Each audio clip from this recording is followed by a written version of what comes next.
Just one. All right. No, that was, this one's the other. I don't think you're gradually getting sorted in the hotel or it's not going outside. I think it's Ali, not could you? full outside. Yes.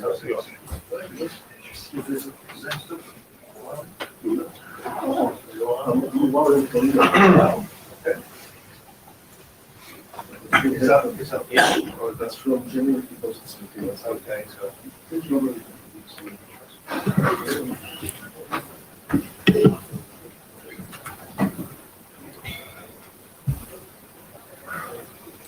I get. To open automatically to watch. Whatever it does. So, good morning, everyone. Welcome to the Mmusic session here at IETF 101. I am Bo Burman, and this is my co-chair, Flemming Andreasen. On the screen, you have the IETF Note Well. Should you not have seen it before or not read it, we strongly suggest you do so. Did anyone not sign the blue sheets?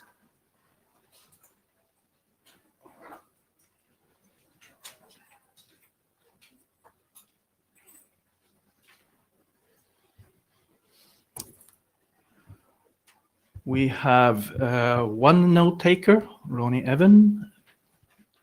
Do we have anyone able to join the Jammer room?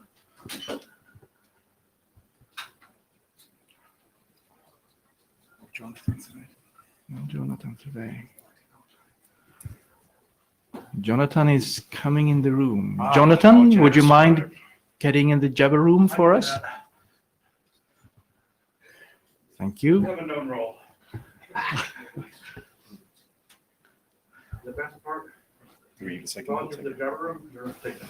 I can take notes. And if you don't join the general, they're leasing them, so. I know. Had to get breakfast. Anybody else pushing? When you speak, please use the microphone and state your name.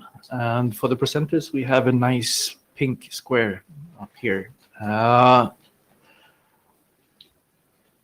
IETF is dependent on good document review, and we ask you to please review documents in your own working group and also at least one other document from another working group.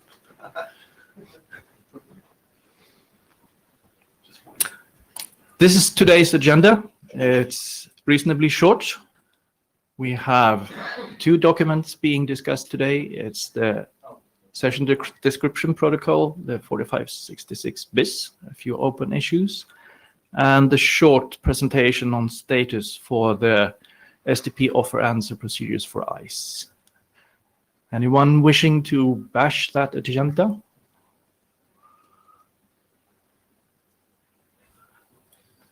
So, for the working group status, we have no published RFCs since last meeting, but we have quite a few in the RFC editor queue, and I believe many of them are have interdependencies, so expect many to be published at once. We have one draft in IETF last call until last of March, and we have two drafts, the bundled negotiation and the trickle ICE SIP in ISG review currently. The SDP simulcast is publication requested. We have no drafts waiting for write-up, but we have two drafts in working group consensus. That's the RTC Web data channel SDP negotiation, where we have a few comments, and that's the same for the 4566 bis, a few comments that's still to be addressed. The ICIP SDP document is in working group last call, and there we have some shepherd and review comments, just as the previous two documents. Ronnie Evan. I didn't see any message on the data channel SDPNG. Did I miss something? Because I don't understand the status of that. The data channel SDP neg, Yeah. we had, I believe the author posted the new version. I think I saw it was going to publication. That's the last thing I've seen on the mailing list. So He submitted I'm an, the editor now, so that's what I'm asking. we had a few comments based on the Shepherd's review. And other than that, I'm was it not the aware of Amazon? anything. Was it the MSRP one? That was just posted. Yeah, it was the MSRP. Yeah, one that was MSRP posted. one was just posted. Yeah, sorry. Here's the mic on.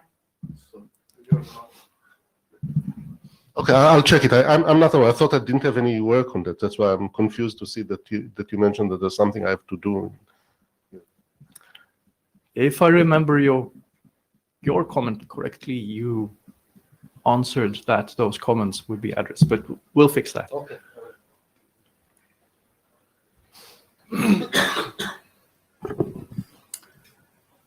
We have no new work items. We have 3 drafts that are not on the agenda or already covered. We have a new author for the MSRP usage for the data channel that was recently updated. We have the previous milestone for the opportunistic negotiation draft, which was extensively discussed among the ADs, and the decision was there that the related draft in SIP Brandy would be continued, and this one will no longer be needed. So we have also dropped the milestone for that one. And the last draft is the PUKS that needs review.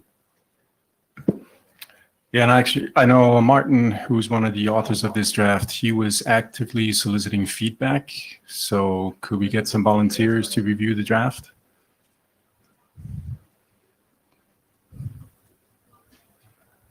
Don't all speak at once now. Spilling coffee. No volunteers? There was a disturbance back here. I'm not sure everyone heard the question. Okay. So Martin, who's one of the co-authors of this draft, had asked unknown key share. He has asked for feedback on the draft. He's not aware of any open issues, but he would like more review. So he was asking if we could find somebody to help review the draft. So that is the request here. Is anybody volunteering to review this draft? I'll review it, but I don't think I understand all the security issues it's solving. Okay, thank you, Jonathan. Anybody else? Thank you, Mark. Yes.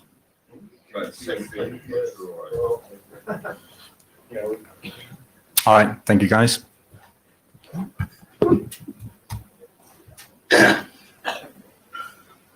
And finally, we had one SDP directorate and designated expert review in the negotiating human language in the SLIM working group.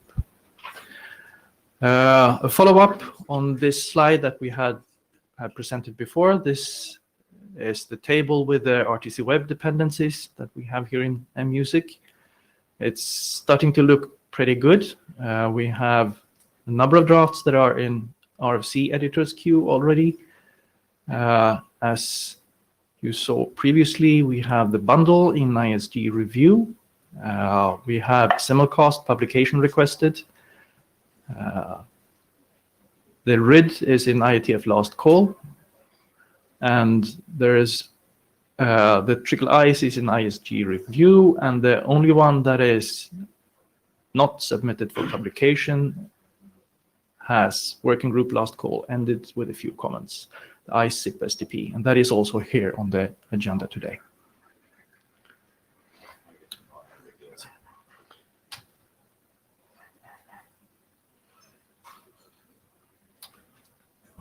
Anybody have any comments on anything? If not, Ali, you're up next.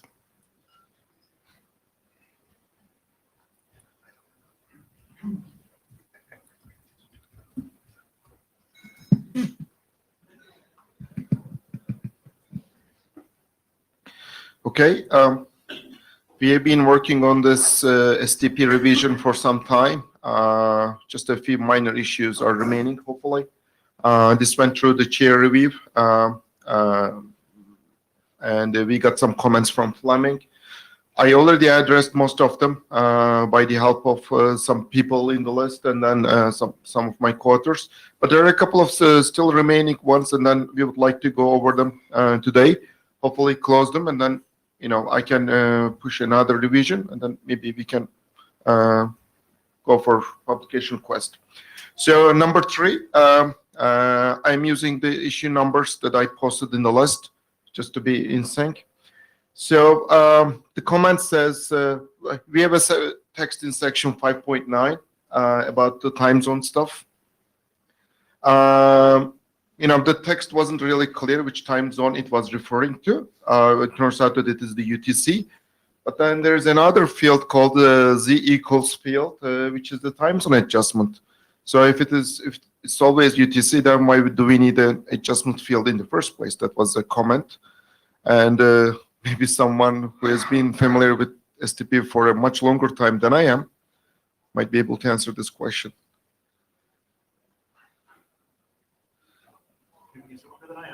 The time zone adjustments, they're for daylight savings time. They're for announced SAP sessions where there's a specified time for the session and it spans daylight savings time. It's to show you when the daylight savings time adjustments happen. Okay.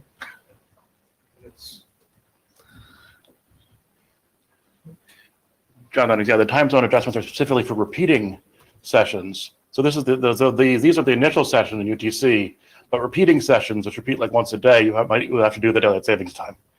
It's a primitive and semi-broken version of what the V calendar did in much greater detail later, because it's actually a harder problem than this. But yeah, the idea is that it especially says this is for repeating conferences in the spec. Okay. So, Yes. The way it was implemented was this seminar repeats once a week at 1 o'clock, and daylight saving time changes in the middle. Therefore, put it in your calendar at a different time. Okay, looks like it's gonna stay there. So. All right. Okay. Next slide. That was easy. Okay, issue number 4. We have the P time and max P time values. We decided in one of the earlier meetings to make these non-integers, floating numbers, the fractional values. So that was agreed in a meeting some time ago. But now I don't see Magnus in the room, but he made a recommendation on the list saying that we should leave the P time and max P time values in that equals FTMP lines and deprecate the use on media stream level. And nobody really got back to Magnus on that recommendation on the list, and I wanted to bring this up here in case anybody has a comment on this. Okay. Yeah. I have a comment from Paul. Hi. I mean, I'm fine with deprecating it, but we still need to put something in for the syntax, even if we're going to deprecate it. So I think we still have to answer the question one way or another.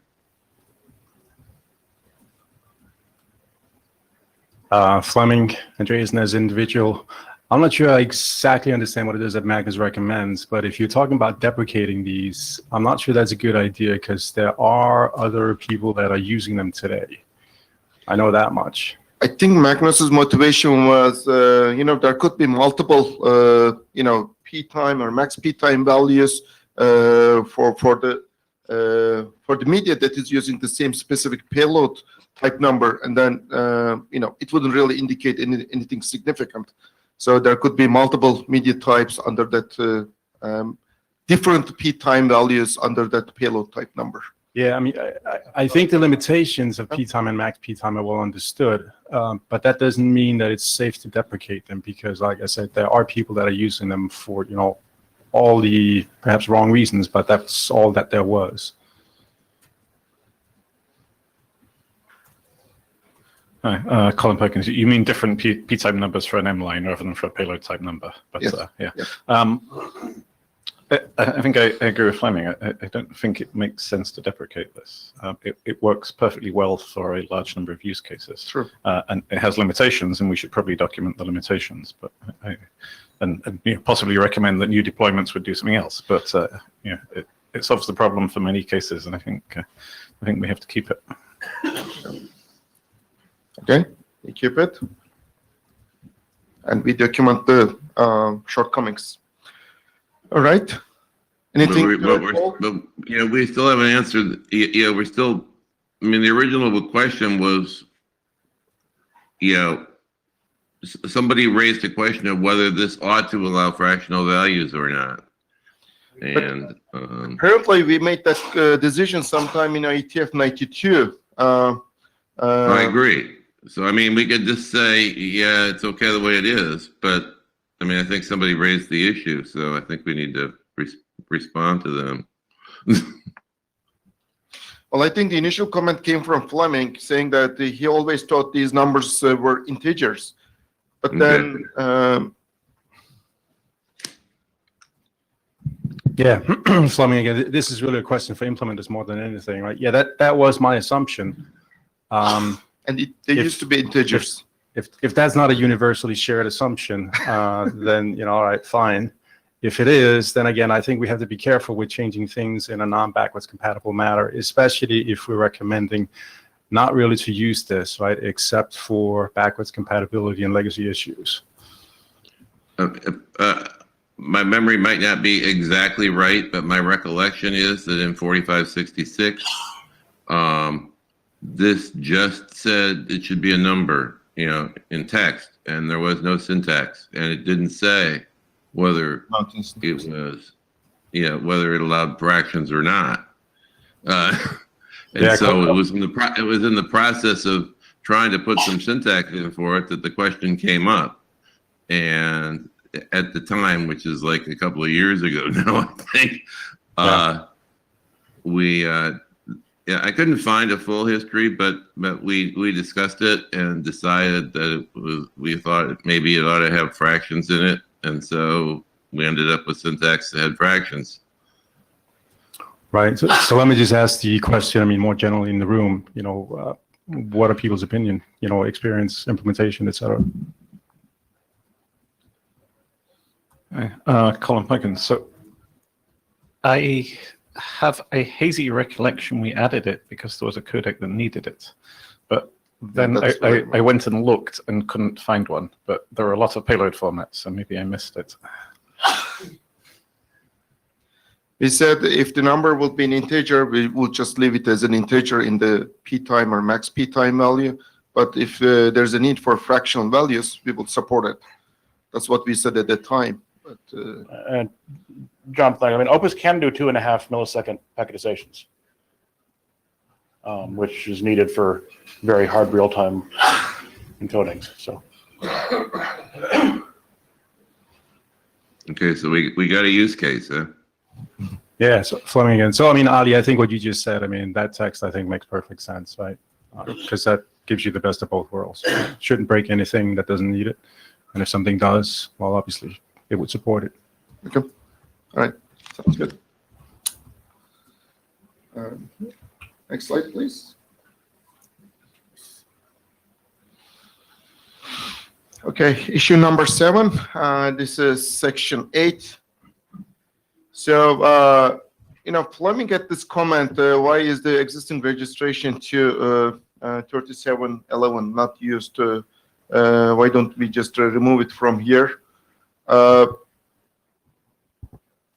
honestly didn't understand this comment very well, but I mean, why does it hurt to have it here?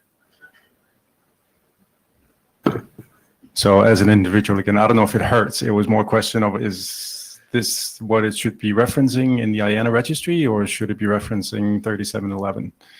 I mean, the number is, the reference is in here because someone complained about it last time we wrote this document. Okay. Okay. I mean, we need to list the protocols, and whether the IANA registry references this document or 3711. I mean, the IANA registry should probably reference 3711, but I don't think it does any harm if this says this is a legal value. I mean, if we're going to list the values, we should list all of them, right? SAVPF and AVPF and all of those as well, which is trivial to do, right? So why not?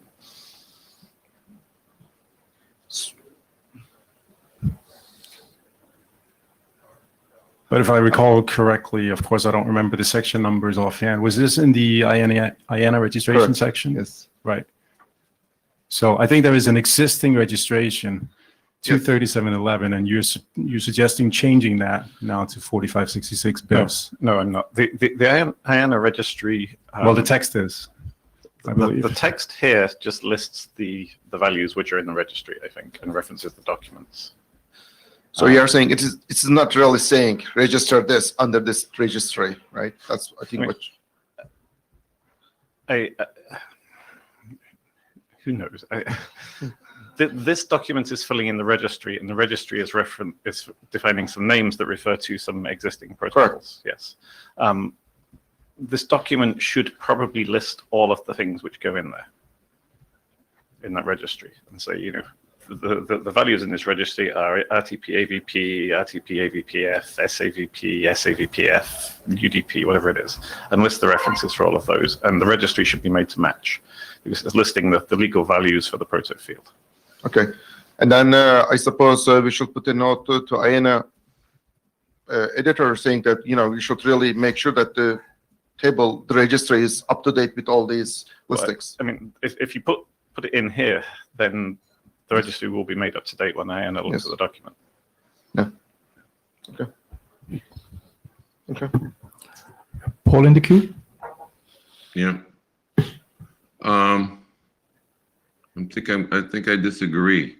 I mean, what needs to be here is instructions to IANA to register things that aren't already in the registry from something else. And I mean, so like, if the registry currently refers to 4566, then we probably ought to have something in here we need to have something in here that refers, that re-registers it, since we don't want the registry to continue to reference 4566. But things that are already in the registry because they've been registered by some other RFC, I don't see, why putting them in here is helpful. Just makes it more complicated. For instance, if someone were to rev 3711, and therefore its replacement changed had a new IANA consideration section that changed the registry to point to it, then we just have a conflict with this document. So, Colin Perkins, I actually went and read the registry. The registry, the only thing the registry has pointing to 4566, RTP, AVP, and UDP, which seems like the right thing to do. Yeah. The rest all reference, and there are actually very many of them. Yeah. And they all reference the appropriate other documents. So having read that, I think the right thing to do, I largely agree with Paul and take back what I said before. This should just mention RTP, AVP, and UDP and say there are other values, go see the registry. Okay. What I think this is probably doing is saying what goes in the registry. So we should make sure it's clear about what value you need, and which I think it is. It just says you need the name and the reference. Okay. And so there are many more of these than I realized we'd registered. So just from my notes, I understand that to keep like this and to add the reference to the registry for the others. That's to just list this RTP, AVP, and the UDP, and Yes, we give a remove reference to the. we remove the secure RTP from here, and then we say there are other things Yeah, that yeah, go okay. into the registry, and this is what goes into the registry. Okay, next slide. The same section. Okay, a similar comment for transport protocols. We have an existing registration for UDPTL, which references T38. And Fleming says it should refer to 7345. And I just checked this yesterday. I think that's a correct statement, comment. And then should I just put a note for editor to fix this? Is that reference to UDPTL made, that registration for UDPTL made by this document? Or is it just the, No. So just talk to the IANA and get them to fix it. So the chairs should talk to IANA and say, look, there's a mistake here, please fix it. Okay. So that's an action item for you, Fleming. Got it. Paul? I don't have the answer in front of me. Is this saying that RFC 7345 has a IANA consideration section that registers it as the definition for T38? No. The existing registration has UDPTL, which seems to be for UDPTL. 38. And Fleming says it's incorrect. It should rather refer to 7345. And the action item here is for Fleming to contact IANA and say, you should fix this reference. So this really has nothing to do with our BIS draft. I agree it has nothing to do with our draft. I guess my question is, if the reference is Yeah, Paul. So does 7345 have an IANA consideration section that registers itself, that registers UDPTL pointing to itself? It does. Yeah. Okay. No, I just looked at it. It's only Jonathan. 7345 is only UDPTL over DTLS, not raw UDPTL, as far as I can tell. Okay, then who does the UDPTL in the first place? I don't know. Okay. Maybe T38. I don't know. Oh, sorry. Well, anyway, we will probably contact IANA and get this fixed one way or another if there's an error. Well, but I think, the comment from Jonathan, right, is correct, right?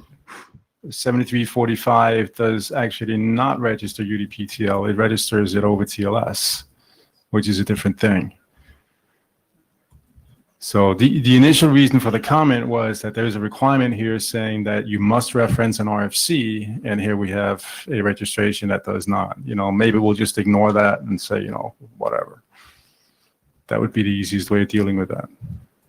We can follow up and run that down, but it doesn't seem to impact this document. No. Well, does this document?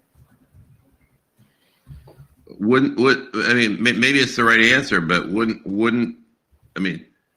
if this document remains like this, then the only way to really fix the thing, it sounds like, if currently the only definition for UDPTL is via T38, then wouldn't it require someone to submit an RFC that references T38 that the registry could reference? This sounds to me more like, we need to change. So I think the reason why this impacts this document is because of this IANA registry requirement, and basically this registry doesn't allow registrations by ITU documents, but we've done it anyway. So maybe we should change and I'm not exactly sure how we should word this, because we don't want this to be just specification required or something like that. Yeah. But we don't, or maybe we should just say we're grandfathering T38. And just tell IANA, I don't know if that document even needs to say that, or just tell IANA, yes, we're grandfathering that, whatever.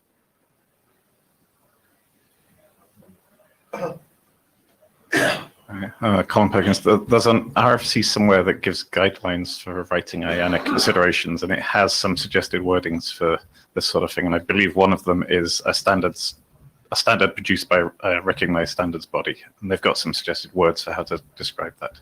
If we want to generalize it, Well, the only thing I have used so far is directly. either specification required or RFC required. I'm sure there are others, but Ask IANA and they will suggest appropriate wording, because Okay. they've done this before. If Okay. you want to generalize it that way.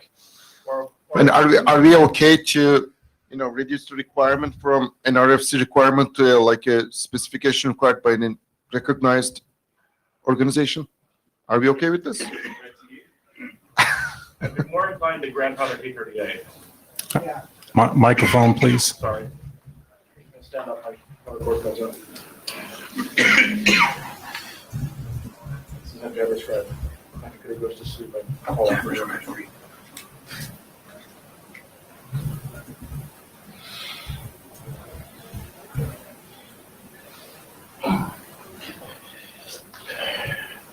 Jonathan, as I was saying, I'd be more inclined to grandfather T38 than give the ITU blanket permission to register these things going forward. I would agree with that, actually.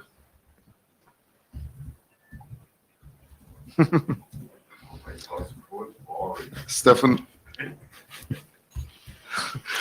I mean, as an individual, I agree with that as well. Which means there's no conclusion. No, I think there is. yeah, it's- So I think the suggestion right now is that we will grandfather in T38, and that's it. and we will keep the requirement as it is. RFC required. Someone needs to do that. It's already in there. So All right, next slide, please. Okay, issue number 8. This is the media format section. So this was a comment from Fleming and Paul. Where are these registrations to be done? The instructions and the actual location of the corresponding registries are unclear. So, I mean, there's a registry, but nobody really seems to have the clear instructions for this registry. So what do we do with it now? RFC 3555 describes how to do this. Only for RTP. Right, but this is only for RTP, for the media formats. So that's the, okay.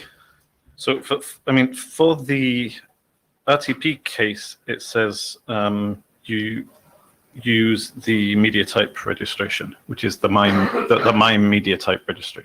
Correct. And RFC 3555 describes the registration processes and should possibly be cited. Okay. And for the rest, it specifies how to do it. For UDP, should be registered other protocols according to the rules of the proto spec. So it depends on the proto that's being described. So for RTP, it's RFC 3555. For UDP, it's what's written in here. For anything else, it depends what that proto is. Okay. Okay, we should probably make that clear in the text. So Colin, question for you. Do we need additional specification around, I mean, how are those registrations for those other protocols done? Do we need to require that somebody has to write procedures for it? Or, I mean, right now it seems very open, right? And that was the issue. It's really not clear. I mean, it is very open, but that's because it depends on what the other protocol is. Okay. I mean, it basically says if you're using something other than RTP or UDP here, I mean, if you use Flute, for example, then the Flute spec should specify how you do the registration of types for it. And Okay. if that isn't clear, we should clarify the wording. But it's intentionally very open because the namespace depends on the protocol. I think it's fine that it's open, but I think a little bit more guidance then around how do you restrict that openness once you actually have a particular specification would be helpful. Yeah, I mean, it may make sense to put in something that says, the proto value defines the namespace, so whatever protocol is defined, you needs to specify how that namespace is managed. Agreed. Yep. I think it should be standard. It must be I think Paul is. Paul? I almost changed my mind, but I guess I'll just comment anyway. So it is clear then that the namespace is definitely governed by the proto, and there's no need for uniqueness across protos. Yes. Yeah. Okay. Yeah, and I think basically this is a requirement, Jonathan, it's a requirement on the RFCs the previous slide was talking about. Basically, when you register a proto, one of the things it has to specify is what the media formats mean and how they're registered. Okay.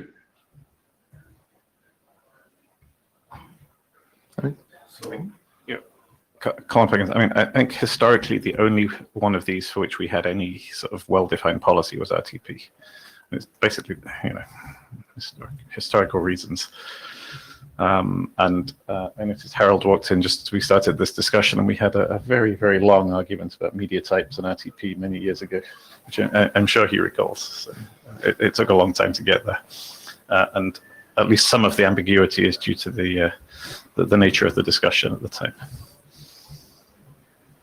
Don't change or you and Harold will start arguing again. Remember which side was which. Doesn't matter, you argue anyway. Lost in the history.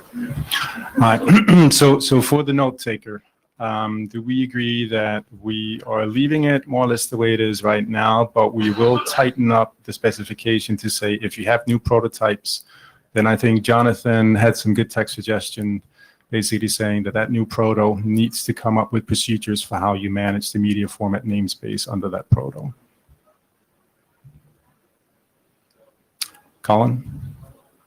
Yeah, I mean, I think if we wanted to tighten it up, we could say for anything other than RTP and UDP,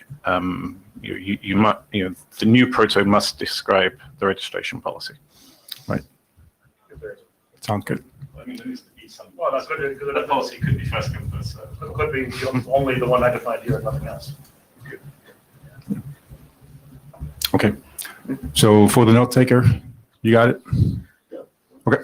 It's like to the section about for other protocol, you must specify how to register. Must define the registration for media formats names.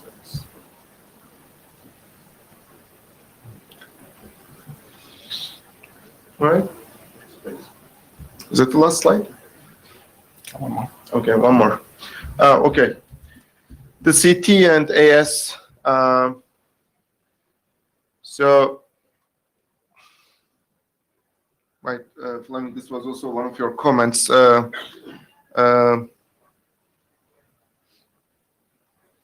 Should we, max attributes is going to be in RFC sooner than our draft. So should we rather just let it go with that draft, or should we ask INA to refer to that RFC actually, or should we ask it to refer to our draft? Well,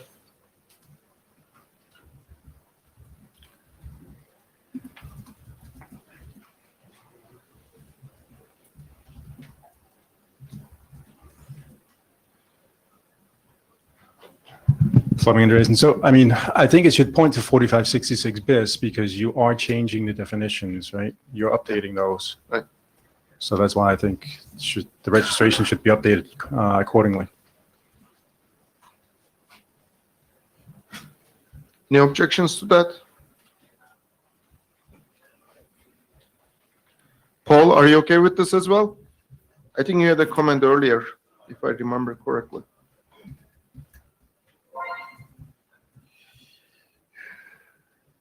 At the mic? Yeah. All right. I actually don't remember if I had a comment, I don't remember it. So yeah, I don't have a position in this one. Okay. It's not today. too early in the morning. Something like that. So I don't remember. Too early in the year. So Mux attributes. Have we added Mux attributes stuff to this document or not? I don't think so, right? No, actually, we are updating a couple of registries, and then we added a column for that. That's right. it. So the current Ayana updated these currently to add the Mux attributes reference because Mux attributes extended the definitions, right? Registration change. Right. Well, why did the registration change? Because of the max attribute must be there. Okay, yeah. So I mean, so my question is, do we still need the reference to MUX attributes to refer to what the MUX attributes draft did, so that the IANA draft should refer to 4566 bis and MUX attributes, or should it just refer to 4566 bis? Is my question. And clearly, the 4566 needs to get updated to bis. The question is, should the MUX attributes part still be there as well? And I don't remember exactly what the MUX attributes registration did enough to know.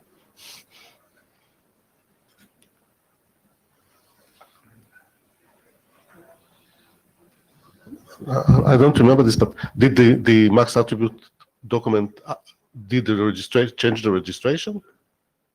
Did it do a new registration, or just put the text that what you should do in this, what type it is, in order just? I don't recall either. We'll have to go check on that. Okay, so because I didn't think they did registration. I think they just mentioned what is the policy for each one. They reworked the registry format, but I don't recall if they also changed any of the registrations. So if So I that remember would- correctly, Double check. max attributes draft, it's a column for each attribute that says media only, session only, both media Yeah, session I know. only. That's I know that, but the question was, did they just go and update every registry that is that's specified in the document? Because they have a list of all these attributes that they provide input about. I don't know if they changed the registry for that. For new registration, you must have this new definition in the registry, but Right. I don't know. So the question is, if now that you're doing a registry, should you update the registry accordingly to specify the max attribute also as part of the registration? If you're changing registration of this value, Max attributes is in RFC editor queue now. It is, yeah. Okay. Does that mean the INA changes should have been already implemented? I believe so. Yeah. Sure, we can just go to the INA and see what changes they did, at least in the think so, INA registries. Okay. All right. So, what So- should we do in the note? So the action item is check the current INA registry given that the max attributes is in the RFC editor queue, and see how they actually changed or replaced the registries, and then based on that we can refine the text over here. Because by the time we go through the process, those tables are going to be refreshed anyway. So.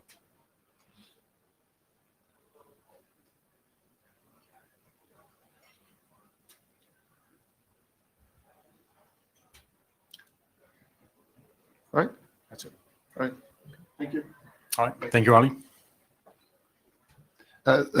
Have been Campbell. Before we sit down on this one, the Open Issue 7 got Adam and I looking at the text for the proto registry, and it's weird. It should be registered, and then further down it's, well, it can be experimental or informational, but should be standards track, and these are all kind of unenforceable the way they are, or it might make it tough on the expert. So just to let you know, we're talking about that, and we may bring that back up. Yeah, obviously it's been the way it's been for a long time. That's legacy text, but it's weird. Could be. See what happens. Colin Pickens, there were a lot of legacy uses of that field at the time 4566 was being done, which is why this text is so weird. We may want to clean it up. I don't know. I suspect most of those are gone by now. Cleaning it up doesn't mean you can't leave the bad stuff that's already there. I suspect the mad stuff has disappeared by now. It was a long time ago. But we can pick like an actual policy for the IANA document. Right, you kind of need them. Okay. In that case, I think the area, Adam and I are probably in agreement that the working group should look at fixing that and keep picking one of the currently defined policies. And if we need some text to grandfather stuff that's already there, that's fine.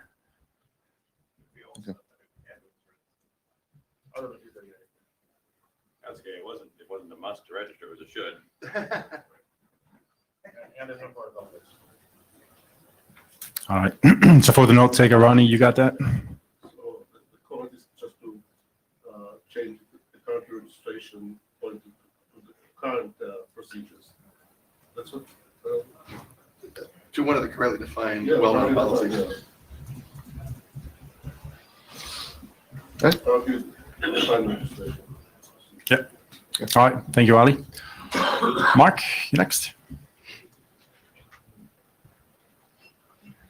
The list of the considerations for code and, code is probably the biggie. All right. So my co-editor, the IC SDP on this draft, were not able to make it this morning, Harry and Suas. So we met on.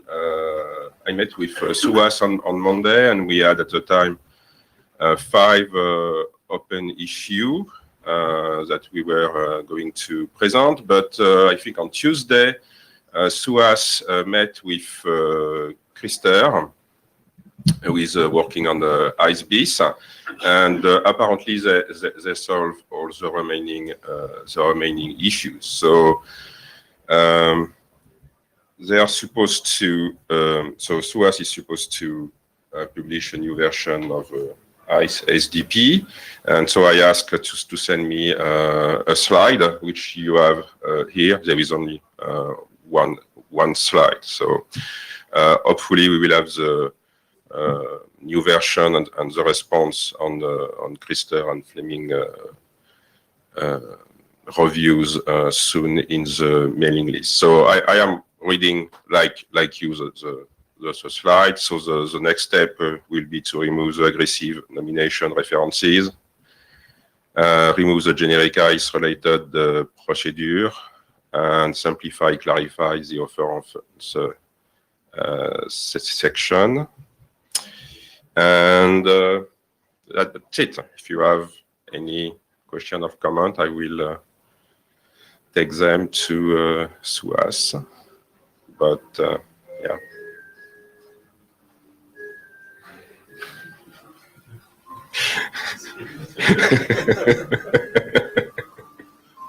This is wait for ice to be done music. I feel like this is on hold music.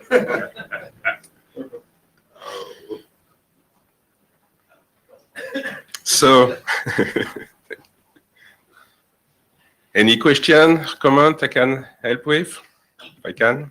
Maybe just a clarifying question. Generate a PR versus submitting an updated draft. Is that one and the same or not? No, it's not. A PR is a proposition to modify the document, then publication after. But Okay. So when should we expect an updated document? So last week of April, March, April. Yeah, I think you will not see a new version of the document before May. And again, it's not in my hands. So. Okay. This is Ben. I just wanted to remind the room that this is a cluster 238 linchpin. So I understand people can get work done when they get it done. May seems like a long time. I don't know if I can, make any specific recommendation other than I'm a little sad, but I guess we do what we can do. Yeah,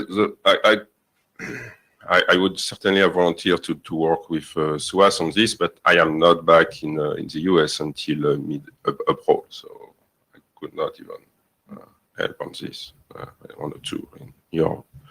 Yeah, I mean, I think from the chair's point of view, we'll try to contact the authors and see if we can get this expedited.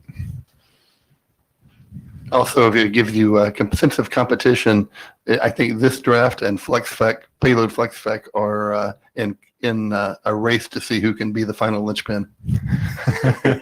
What's the winning criteria? Last or first. Not having the RFC editor frown at you when it all comes out at once and it's your draft's fault.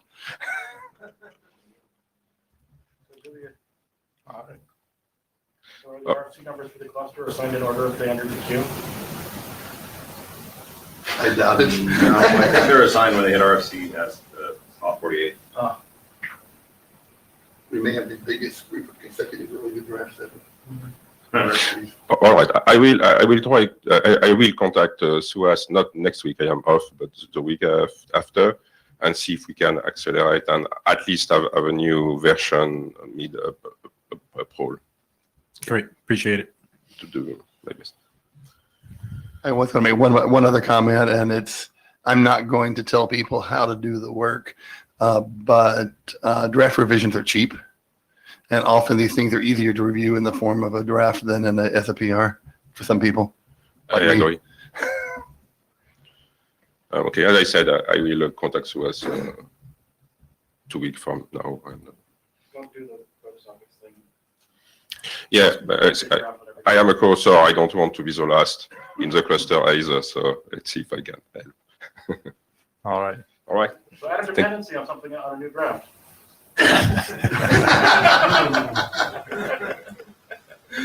Well, I certainly can do that. Yeah. Get you a prize. Very special. All right, thank you, Mark. That is it, unless anybody else has anything they want to bring up. All right, thank you, everyone, and enjoy the rest of your day. Everyone get the push its? Harold, you can invite. That's it for art. Yeah. Artist. Hello. Art is living again in the security area. Yeah. Yes. Asynchronous trades. Oh, that's true. That's okay. I saw registering trees and I saw the art acronym go by and I did not make the connection. Yeah. They know you can't have that Oh, acronym. yeah, thank you. We should find something interesting if we find TSD art. No. Becoming really boring. No, we need to not. Even though we get art. Oh, sure. Something else besides this. Yeah, well, if we are. Because Anyone else? because